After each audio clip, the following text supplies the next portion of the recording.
इन्फिनिटीच्या वाक्याचे passive voice करताना आता पहिल्यांदा आपल्याला इन्फिनिटिव्हचे वाक्य कोणते आहेत ते समजलं पाहिजे. तर ज्या क्रियापदाच्या पूर्वी टू वापरलेले असते ते इन्फिनिटिव्हचे वाक्य असते.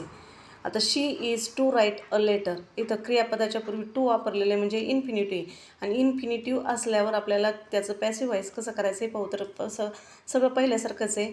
कर्मकर्त्याच्या जागी घ्यायचं अ लेटर, टू बीचं रूप इज, फक्त इथं काय वापरायचं to be.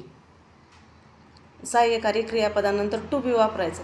A letter is to be आणि वर्कचं तिसरं रूप a letter is to be written by her. सगळं पहिल्यासारखंच केलं आहे, फक्त इथं मध्ये टू बी वापरलं आहे. क्रियापदानंतर टू बी वापरलं आहे आणि वर्बच्या आधी टू बी वापरलं आहे. जर इन्फिनिटिव्ह पूर्वी कर्म आल्यास मात्र टू प्लस V1चे to plus be plus V3 करावे, बाकी कोणताही बदल करू नये.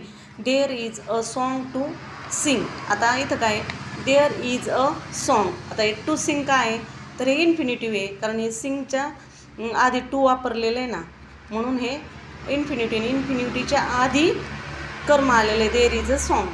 आता इथं कर्म काय आहे सॉन्ग आहे. मग अशा वाक्यामध्ये काय करायचं आहे तसंच वाक्य घ्यायचं. देअर इज अ सॉन्ग, फक्त इथं मध्ये टू बी वापरायचं आणि क्रियापदाचं तिसरं रूप घ्यायचं. There is a song to be संग.